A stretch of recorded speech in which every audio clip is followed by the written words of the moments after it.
IMF की कड़ी शराइत पर अमल दरामद और स्टाफ लेवल मुआहदे होने के बावजूद 75 दिन की तकलीफ दे इंतजार के बाद बिलाखिर IMF बोर्ड इजलास में पाकिस्तान के लिए $7 अरब का कर्ज प्रोग्राम मंजूर कर लिया गया है और उम्मीद की जा रही है कि मंजूरी के बाद पाकिस्तान को किसी भी वक्त $1.1 अरब की पहली किस्त मौसूल हो जाएगी।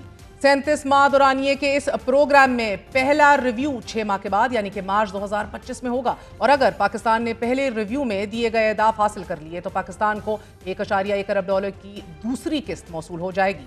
$7 अरब मालियत के इस प्रोग्राम की कुल 6 एक साथ होंगी जबकि कुल रिव्यूज 5 तक के हो सकते हैं। अलबत्ता ये सब कुछ पाकिस्तान की तरफ से IMF की जानिब से दिए गए इस्लाहाती एजेंडे पर अमल दरामद और हर रिव्यू के नए टारगेट्स को मुकम्मल करने पर मुनस्सिर होगा। आज ही वजीर आजम शहबाज शरीफ और वजीर खजाना भी पुरुमीद रहे कि पाकिस्तान ये प्रोग्राम हासिल करने में कामयाब हो जाएगा।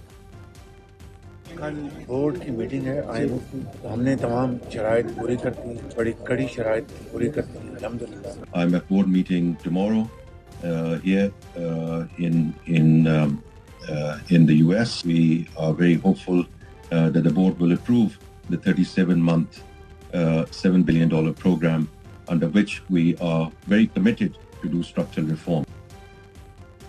ज़राए के मुताबिक IMF का ये कर्ज 5% तक की शरह सूद पर पाकिस्तान को दिया गया है और ये कर्ज पाकिस्तानी तारीख का दूसरा महंगा तरीन IMF कर्ज है।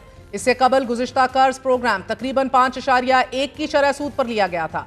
IMF स्टाफ लेवल मुआहदे के बाद एग्जीक्यूटिव बोर्ड से मंजूरी में ताखीर दोस्त ममालिक से एक्सटर्नल फाइनेंसिंग के लिए अश्योरेंसेस हासिल करने की वजह से हुई।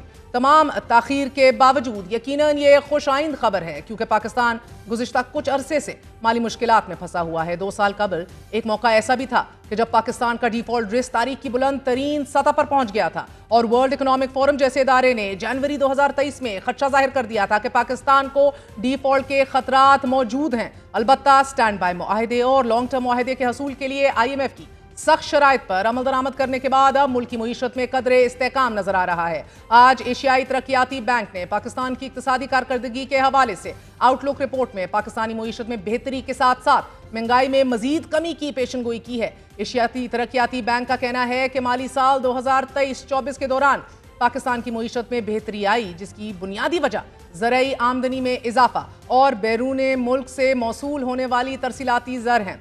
ADB ने अगले माली साल के लिए भी पेशनगोई करते हुए ये कहा है कि पाकिस्तान की मजमूई कौमी पैदावार में 2.4% का इजाफा हुआ है कि जो रवा माली साल में मजीद बेहतर हो के 2.8% तक पहुंचने का इम्कान है। ADB ने ज़राई पैदावार में इजाफा और खुराक की कीमतों में कमी को महंगाई में कमी की वजह करार दिया। मजीद ये कहा गया है कि IMF के ताउन से इस्लाहाती एजेंडा पाकिस्तान की मुआशी तरक्की को तेज करेगा। IMF प्रोग्राम की मंजूरी और एशियन डेवलपमेंट बैंक की रिपोर्ट खुश आइंद है मगर IMF की ईमा पर ताजरों के लिए 2 स्कीम मुतारिफ करवाने और फिर इसके तहत मतलूबा नताइज हासिल करने में नाकामी के बाद FBR ने ताजरों को नोटिस देने के साथ साथ मजीद कानूनी इकदाम लेने का भी फैसला कर लिया है। यह फैसला ऐसे वक्त में लिया गया है कि जब ताजरों और FBR के माबैन मुज़ाकरात मुकम्मल तौर पर डेडलॉक का शिकार हैं। टैक्स हदम में मुतवक्के शॉर्टफॉल और ताजरों से मुज़ाकरात में नाकामी के बाद नॉन फाइलर्स के खिलाफ सख्त क्रैकडाउन करने का भी फैसला करते हुए नॉन फाइलर्स की कैटेगरी को खत्म करने के अलावा 15 किस्म की मुख्तलिफ सरगर्मियों पर पाबंदी लगाने का भी फैसला कर लिया गया है। पाकिस्तान के बड़े सनतकारों, कॉर्पोरेट सेक्टर के नुमाइंदों और फास्ट मूविंग कंज्यूमर गुड्स कंपनियों ने हुकूमत के नए टैक्स प्लान की हमायत की है और अब इस प्लान के बाद फाइलर्स को मुकम्मल तौर पर काबू में लाने और नॉन फाइलर्स को सजा देने को शामिल कर लिया गया है। पाकिस्तान में इस वक्त तनख्वाहदार तबका सबसे ज्यादा मुतासिर है, सबसे ज्यादा टैक्स दे रहा है। तनख्वाहदार तबका जिसका टैक्स उन्हें टैक्स कटौती के बाद ही उनकी इनकम मिलती है। यकीनन अगर हुकूमत वाकई संजीदा है और FBR इस फैसले पर अमल दरामद करवा लेता है तो यकीनन पाकिस्तान की मुआशी आउटलुक को मुकम्मल तौर पर तब्दील कर सकता है। नॉन फाइलर्स की कैटेगरी खत्म करने के साथ साथ यह फैसला भी किया गया है कि non filers bank accounts operate नहीं कर सकेगा जबकि एक हद से ज्यादा कैश विड्रॉल अगले मरहले में मुश्किल हो जाएगा। सालाना 3 करोड़ कैश निकालने की हद लगाई जाएगी जबकि साथ ही ये कहा गया है कि चेक का इस्तेमाल भी रोका जाएगा। बैरून मुल्क सफर पर पाबंदी होगी। मोबाइल सिम्स, बिजली और गैस के कनेक्शंस मुनक़ता करने की हिकमत अमली भी तैयार कर ली गई है जबकि नॉन फाइलर्स की जानिब से प्रॉपर्टी और गाड़ियों की खरीदो फरोख्त पर पाबंदी इसके अलावा है।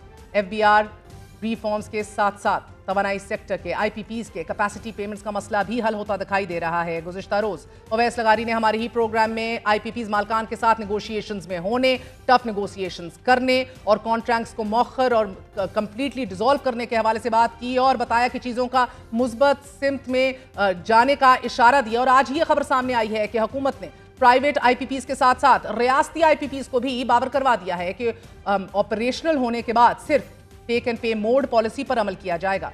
माहिरीन के मुताबिक मुल्क की मईशत में बेहतरी के असरात नजर आना शुरू हो गए हैं। इंटरनेशनल ऑयल प्राइसेस को मद्देनजर रखते हुए सिग्निफिकेंट सेविंग्स हैं जिनके हवाले से कहा जा सकता है कि ग्रोथ भी जो है वो यकीनी दिखाई देने लग गई है। करेंसी पैरिटी जो है वो मजीद कंटिन्यू होती दिखाई दे रही है from short to medium term. साथ ही इन्फ्लेशन सिंगल डिजिट्स में रहने के इम्कानात हैं for the rest of this year 2024। Monetary easing की वजह से भी इकोनॉमिक ग्रोथ और एक्टिविटी भी दिखाई दे रही है, जबकि ये कहा जा रहा है कि फिस्कल रूम जो है वो मजीद इम्प्रूव हो गया है in order to entertain reforms. इस्लाहात के लिए